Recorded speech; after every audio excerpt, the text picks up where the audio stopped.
Madame Hanan Mahdi, merci d'avoir accepté de rencontrer MTL. Tout d'abord, j'aimerais savoir, vous êtes ici au Québec depuis combien d'années? Je suis ici au Québec depuis à peu près depuis 2002, donc ça fait à peu près 13 ans. Votre famille est composée de vous, de votre mari, et Oui, donc j'ai mon mari, puis on a deux petites filles. vous deux, vous travaillez, vous... On travaille tous les deux, oui. Ok. Et puis vous êtes propriétaire. On est propriétaire depuis 5 ans. Ok. Vos filles vont toutes les deux à l'école. Oui. La grande, oui, elle est à l'école, mais l'autre, elle est encore à la garderie. Est-ce qu'auparavant, vous avez eu des problèmes de gens que vous avez rencontrés récemment au métro Henri Bourassa? Jamais, avec cette violence-là que j'ai vécue récemment, non, jamais. Alors, bon, pratiquement tout le monde sait ce qui est arrivé, mais est-ce que vous pouvez, si ça ne vous dérange pas, évidemment, je sais que c'est douloureux de revenir un peu sur ces images, mais est-ce que vous pouvez nous revivre avec nous, nous faire revivre aussi cette violence que vous avez subie donc à votre retour de votre travail dans le métro? En retournant de mon travail, en fin de la journée, j'ai pris la ligne verte, puis j'ai changé la ligne orange à Berry-UQAM. Donc, une ou deux stations après, c'est là où j'ai commencé qu'il y a une personne derrière moi qui me pousse. Mais pousse là, c'est vraiment fort. Je sais qu'à cette heure-ci, sûr qu'on est vraiment condensé dans le wagon. Mais c'était vraiment des pousses très, très forts. Donc, cette madame qui avait un gros sac qui le posait par terre, puis elle poussait son sac vers mes pieds, fort fort, puis en plus de ça, elle poussait ma main fort aussi. Donc c'est là où j'ai constaté que c'est une personne qui le fait exprès et non pas juste parce que il y a d'autres peut-être qui la poussent elle aussi. Mais Vous n'avez pas réagi. non, j'ai pas réagi sincèrement parce que j'ai pas voulu réagir. Mon but c'était juste arriver à la station Henri Bourassa pour aller chercher mes filles le plus tôt possible. Moi, j'ai même pas vu son visage jusqu'à m'être sauvée parce qu'elle était derrière moi. Donc, m'être sauvée, c'est là où elle m'a vraiment, elle m'a frappée avec son coude. Donc, la première frappe, je l'ai sentie derrière mon dos, puis encore une deuxième derrière mon cou. Mais c'était fort. Donc, à un tel point-là, j'ai dit, non, il faut que je demande à cette personne-là pourquoi elle fait ça. Donc, c'est là où j'ai tourné vers elle, puis j'ai demandé, madame, pourquoi vous faites comme ça? Et tout de suite, la réponse qu'elle a donnée, c'est, vous les femmes, voilà, qu'est-ce que vous faites ici? Retournez chez vous. Bon, j'étais surprise de sa réponse et j'étais aussi surprise de sa réaction comme ça. Elle n'a pas vraiment, elle a osé vraiment à frapper des gens comme ça pour la simple raison que je suis une femme voilée. Mais en même temps, j'ai pensé à tout le monde qui était autour de nous. Justement, est-ce que le monde Oui. a réagi autour de vous? Non, tout le monde, c'est sûr que ils ont levé la tête pour voir qu'est-ce qui se passe. Mais il n'y a personne qui s'est intervenu donc, entre nous à ce moment-là. Moi, j'ai répondu. Ce que j'ai répondu, j'ai dit, oui, j'ai bien compris votre message, madame, vous êtes raciste. Et j'ai tourné la tête parce que, qu'est-ce que je vais dire? J'ai pas trouvé d'autres mots à dire Parce que parce là, que on est surpris, là, on est pris de court, on ne sait pas comment réagir, justement. c'est ça, j'étais surprise. D'ailleurs, elle me frappe, puis en plus de ça, elle dit comme ça des mots, une réponse que jamais j'attendais une réponse de ce genre-là. Puis j'ai tourné, puis j'ai pas continué avec elle. Puis j'ai dit, waouh, là, on est prêt, on va arriver bientôt au métro Henri Bourassa, puis ça va se finir cette histoire-là. Mais comme je vous ai dit, elle, je pense qu'elle avait vraiment en tête L'intention de... de frapper. Ouais, ouais. En arrivant au métro Henri Bourassa, donc nous, on était du côté droit du wagon, puis les portes, ils s'ouvraient du côté gauche. Elle était toujours derrière moi. Donc, c'est comme, elle voulait vraiment être toujours derrière moi. Moi, j'attendais vraiment les gens qui étaient avant moi de sortir pour que je sorte moi aussi. Puis là, elle a continué, elle a tenu son sac avec ses mains, puis elle a commencé encore à frapper. Elle frappait encore fort, puis encore dire des mots, je ne sais pas qu'est-ce qu'elle disait, allez, sors d'ici, vas-y, qu'est-ce que tu fais encore là, laisse-nous sortir, en frappant. Mais j'étais comme trop fâchée. Puis j'ai tourné vers elle, puis à un certain moment, moi aussi, je voulais la frapper. J'ai même levé la main, mais j'ai dit, pourquoi vous me frappez encore? Est-ce que vous êtes folle? Et j'ai arrêté. J'ai arrêté, puis j'ai continué mon chemin. Et c'est là où je ne sais pas comment elle a fait, mais d'un seul coup, je vois qu'il y a quelqu'un qui saute sur moi, puis commence à me frapper. Mais les usagers, ils sont intervenus rapidement, puis ils l'ont tenu, puis ils ont commencé à lui demander pourquoi tu fais comme ça, est-ce que tu es folle et tout. Puis il y a une autre madame qui m'a vraiment éloignée d'elle, puis m'a dit laisse tomber, laisse faire, il y a des gens comme ça et tout. Mais je me suis sentie comme humiliée. Puis non, j'ai pas voulu laisser faire parce que j'ai dit, j'ai rien fait à cette madame-là, alors je mérite pas d'être frappée ou d'être je sais pas, agressée de cette façon-là et devant des centaines ou des milliers de personnes. Non, c'est pas correct, c'est pas juste. Donc, j'ai continué mon chemin. J'ai essayé de voir s'il y a un agent de sécurité à côté, mais il n'y avait personne. On a continué, donc on a monté les escaliers roulants, puis elle continuait son chemin. C'est comme si rien n'était. Oui. Mais j'ai lui demandé, alors, si vous avez le courage, restez ici, puis on va régler ce problème-là. Mais elle me regardait comme ça, puis elle a continué son chemin. Okay. Moi, je suis allée voir le changeur du métro, puis c'est lui qui m'a demandé d'attendre et qu'il va appeler la police. Oui. Donc, c'est ça. Puis la suite, j'ai resté au métro, j'attendais l'arrivée de la police. Puis, c'est là que vous avez déposé plainte? Oui, c'est là où j'ai posé la plainte, oui. D'accord. Et quelle était la réaction des policiers? La réaction, d'abord, ça a pris plusieurs minutes, je dirais plus que 30 minutes, 30 à 45 minutes avant l'arrivée de la police. Mais eux, ils ne savaient pas exactement qu'est-ce qui s'est passé. Dès leur arrivée, une fois que j'ai expliqué la situation, ils m'ont dit, là, ça tombe vraiment en priorité 2, mais nous, quand on a appelé, c'était priorité 3 parce qu'on ne savait pas exactement c'est quoi le problème. D'accord. Mais là, ça a l'air que c'est un voie de fait, donc tu tombes vraiment dans priorité 2. Puis ils étaient aussi surpris de son comportement-là, puis ils savent pas. La majorité, quand je raconte l'histoire, ils n'arrivent vraiment pas à comprendre que pour rien, un geste gratuit comme ça, ouais, donc c'est incompréhensible. Incompréhensible pour tout le monde, oui. Oui. Ouais. Et là, vous allez voir votre fille, ou vos filles. Dans quel état d'âme vous étiez en ce moment-là? Ah, c'est sûr, là, une maman, c'est... Est-ce que vos filles ont remarqué quelque chose? C'est sûr. Déjà, moi, mon mari aussi, il travaille au centre-ville. Puis là, on était en fin de journée, puis c'était moi qui va aller chercher les deux. Déjà, là, juste, moi, je suis agressée, mais en même temps, je pense à mes filles. Il faut aller les chercher avant 6 heures au service de garde. Ouais. Une qui est à côté de métro Henri Bourassa, puis l'autre à Laval. Donc, c'était difficile, mais aussi d'aller les voir comme ça avec des rougeurs dans le visage et raconter une telle histoire, c'est pénible. C'est pénible. Ouais. Puis mes filles, elles sont petites, là, elles comprennent pas.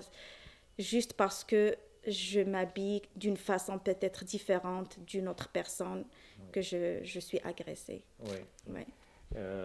Est-ce que vous leur avez expliqué? Est-ce que vous en posez des questions? Sûrement. Oui. Elles m'ont posé des questions. La question, c'est pourquoi tu es blessée comme ça? Mais c'était peut-être la réponse la plus difficile de ma vie pour expliquer à ma fille, ah oui, je suis blessée parce qu'il y a une madame qui m'a frappée. Pourquoi elle t'a frappée? Mais c'est parce que je porte le voile. Ouais. Mais c'est difficile. Non, c'est vraiment, je pense que la blessure que j'ai à l'intérieur de moi, c'est plus que vraiment les rougeurs ou le mal physique que j'ai. Ouais. Et votre mari, comment a-t-il réagi à ce qui s'est passé? Il était surpris, il était choqué lui aussi. Il comprenait vraiment pas. Puis il m'a posé la question, est-ce que vraiment c'est juste parce que elle t'a dit exactement, c'est parce que tu portes le voile. J'ai dit oui, c'est exactement comme ça. Puis je souhaite vraiment s'il y a des témoins qui témoignent puis disent comme ça. Euh, il est encore choqué, je peux vous dire, jusqu'à l'instant. Je peux vous dire que cette histoire-là choque beaucoup de monde, choque toute une communauté, et donc c'est juste inacceptable. Et puis vous avez pris aussi, malgré la peine que vous ressentez, de parler, de communiquer et de partager votre très mauvaise expérience. Comment l'équipe de TVA, qui était la première à parler de vous, comment vous a contacté? Euh, L'équipe, ben, c'était pas vraiment l'équipe TVA la première. Il y avait CTV, il y avait le CJAD, la radio CJAD, puis ensuite CTV, et après ça, il y avait TVA. Sur à la télé, c'était, je pense, la TVA, la première qui a parlé à 5 heures ou à 5h30. C'est sûr que pour eux, eux aussi, c'est un geste impardonnable, là. C'est incompréhensif. Ils ont écouté mon histoire de A à Z jusqu'à la fin. Ils ont aussi écouté le témoignage de ma fille. Mais je vois aussi que c'est un geste pour eux, c'est inacceptable, oui. Ouais. Après donc vos sorties médiatiques et puis autour de vous, quels étaient les échos? Euh, Écoutez, là, je peux vous dire que j'étais aussi surprise par la réaction des gens. Soit les gens que je connais, soit les gens que je connais pas. Mhm. Mais j'étais, j'étais fière, je peux Ouais. vous dire. J'étais heureuse. J'étais, Rassuré. c'est sûr, parce que j'ai dit, je suis pas toute seule. Surtout quand j'ai vu la page que vous avez créée, la page Facebook. Euh, Ça m'a touché beaucoup, sincèrement. Puis j'ai vu aussi les réponses, les commentaires. Parce que je suis tout simplement une femme. Mhm. Que je porte le voile ou non, je Mhm. reste une femme. Oui, Et puis on n'accepte pas ce genre de comportement avec n'importe qui. absolument. Et puis, vous êtes aussi québécoise et vous êtes parfaitement intégrée. C'est pour ça que je vous posais les premières questions d'introduction. Vous travaillez, vous payez vos taxes, vous êtes tout simplement une citoyenne, une québécoise qui a tous ses droits et ses devoirs. Et c'est inadmissible que, que vous subissiez ce genre de comportement de quiconque. Euh, donc vous avez vu la page, il y a des centaines de personnes qui ont exprimé donc leur solidarité envers vous et vous ont soutenu. Alors j'aimerais que vous leur adressiez un petit mot aujourd'hui. Écoutez, c'est vraiment, je cherche les mots pour remercier ces gens, mais je ne trouve que dire merci beaucoup. Merci, merci, merci, parce que euh, je trouve que leur réponse, leurs commentaires, c'est comme si c'est pas juste adressé à moi, mais à toutes les femmes voilées ou toutes les femmes qui ont subi des agressions, puis peut-être qui n'ont pas dénoncé ça. C'est vraiment un geste très apprécié de leur part. Je le remercie très très fort. Vous m'avez raconté au téléphone avant qu'on se rencontre que vous avez commencé à oublier un petit peu ce qui est arrivé. Et puis tout à coup, un jour, en vous rendant à votre travail, vous vous retrouvez nez à nez avec la femme qui vous a agressé. Et puis là, vous m'avez dit que toute la peine que vous avez vécue est revenue d'un seul coup. Racontez-nous un petit ce moment-là et puis qu'est-ce qui est arrivé après. C'est une semaine après la première agression. C'était le matin, puis je me rendais à mon travail. J'étais très contente d'aller voir mes collègues, mes amis et tout au travail. Puis toujours au métro Henri Bourassa, je me suis croisée avec la même dame. Quelle coïncidence. Euh, Elle a commencé à me regarder, elle a fixé ses yeux sur mes yeux Elle là. vous a reconnu. Ah oui, certainement. Je suis sûre, c'est vraiment, elle marchait, ben, donc on s'est croisés, puis elle me regardait, moi aussi. Dans ma tête, il y avait les événements qui tournaient dans ma tête. J'ai dit non, pas encore elle. Mais elle est aussi, je pense qu'elle disait, ah oui, c'est cette femme que j'ai agressée il y a une semaine. J'ai continué mon chemin, puis elle sortait du métro. Puis là, j'ai fait comme un demi-tour, puis je l'ai suivie.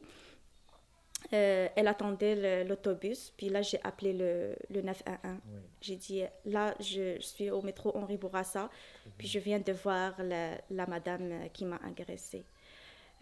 Donc, ils m'ont demandé c'est quoi le numéro de l'autobus, comment elle s'habille et tout. J'ai donné tous les détails, à eux. Quelques minutes après, ils m'ont rappelé en me disant que la madame est avec eux au poste de police. Okay. Donc, ils ont pu l'identifier, mais ils l'ont relâché après. Ils ont dit qu'il faut vraiment faire des démarches formelles pour vraiment le... Très bien. Donc, il est identifié par le SPVM. Oui. Et puis, l'enquête, elle est ouverte, oui, tout à fait. Donc, ça se peut qu'on aille à recours aux caméras de surveillance ou... Non, c'est sûr, oui. Donc, les caméras, donc l'enquêteur qui est en charge de mon dossier, il m'a dit qu'ils ont récupéré les bandes vidéo de la STM. Donc, ils vont les regarder, puis essayer vraiment d'identifier cette femme-là, puis aussi s'assurer que c'est la même dame qui l'ont attrapée cette semaine, la semaine passée. Est-ce que cet incident-là a changé quelque chose en vous? Est-ce que vous doutez un peu? Qu'est-ce que ça vous fait 2 semaines après? Je ne suis pas la même, vraiment. Surtout quand je sors de moi, c'est pas comme avant. Ouais. C'est pas comme avant parce que je regarde toujours devant, comme ça, derrière moi. Est-ce qu'il y a quelqu'un qui est à côté? Est-ce qu'il y a quelqu'un encore qui va me frapper? Est-ce que ce sentiment, je l'avais pas auparavant. C'est la première fois que je suis comme ça, comme un peu plus... je dirais, je porte plus attention aux gens qui sont autour de moi. Mais en même temps, ça peut-être c'est l'inconvénient, mais l'avantage c'est que je sais que maintenant, plus que jamais, que les gens qui me connaissent, qui connaissent très bien Hanan, qui ont eu des contacts avec elle, c'est quoi sa valeur, et c'est qui cette personne-là. Puis ils ne m'ont pas jugée parce que je porte tel ou tel vêtement, mais c'est avec mon comportement, avec mes qualités personnelles et professionnelles. Donc, c'est vraiment... C'est de ça que je porte attention pour l'instant et j'essaie d'oublier les autres événements, oui. Je crois que c'est la meilleure attitude. Et puis, vous l'avez très bien dit, vous n'avez pas cédé ni à la haine, ni à la généralisation. Vous avez très bien dit qu'il y a des Québécois, entre parenthèses, de souche qui vous ont porté secours, qui vous ont soutenu au moment où l'agression est arrivée. Et vous l'avez très bien dit, on ne doit pas généraliser. Tous les Québécois ne sont pas pareils, ce sont des exceptions, malheureusement des exceptions qui font très mal. Alors justement, j'aimerais que vous adressiez un mot par rapport aux Québécois, tous les Québécois de toutes les communautés, pour justement faire la distinction entre les haineux et les Québécois normaux comme tout le monde, les citoyens qui sont comme nous, qui vivent avec leurs enfants et qui n'ont pas de haine envers personne. On est tous des Québécois ici. C'est vraiment le message important. On est des Québécois.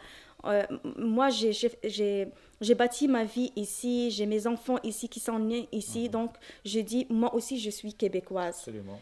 Donc, s'intégrer, c'est pas par rapport à ce que je m'habille, mais il y a d'autres valeurs qui sont plus importantes que les habits. Absolument. J'aimerais savoir, qu'est-ce que vous diriez à cette femme-là qui vous a agressé? Qu'elle revoie ses idées vraiment qui sont dans sa tête. Elle essaye, qu'elle essaye vraiment de s'approcher de ces gens-là, les connaître mieux, connaître comment ils sont, comment ils vivent. Peut-être elle va changer son idée avant. Est-ce que est-ce qu'elle a eu une mésaventure avec quelqu'un d'autre que pour elle, elle considère que c'est pas québécois? Est-ce que vraiment son comportement ou son geste, elle peut vraiment démontrer pourquoi elle l'a fait comme ça? Donc j'aimerais vraiment que cette madame-là, elle essaie de s'asseoir, soit juste avec des gens peut-être qu'elle connaît ou qu'elle connaît pas, mais elle essaie d'expliquer son comportement, puis donner l'occasion à ces gens-là de démontrer comme quoi ils sont bons. Au fond d'eux, ils sont beaux, ils sont pas mauvais. Donc moi, si elle m'a donné cette occasion-là, je peux même peut-être l'inviter chez moi. Justement, j'allais vous demander, est-ce que vous serez capable de la pardonner? Oui. Déjà, moi, je suis une personne qui pardonne même vite, puis oui, parce que ben, je dis la vie est belle, je pardonne, j'aime bien que les gens autour de moi soient heureux, j'aime vraiment voir le sourire des gens, je peux faire n'importe quoi pour aider les gens, et cette madame-là, si elle veut un jour vraiment que je l'invite chez moi ou je lui explique c'est quoi ma vie, qu'est-ce que je fais, c'est qui moi, vraiment, c'est cette madame qui l'a frappée, je serais vraiment prête à le faire. Ça, c'est des vraies valeurs. Madame Hanan Mehdi, merci infiniment et j'aimerais juste conclure par le fait que vous n'êtes pas toute seule. Merci. Merci infiniment.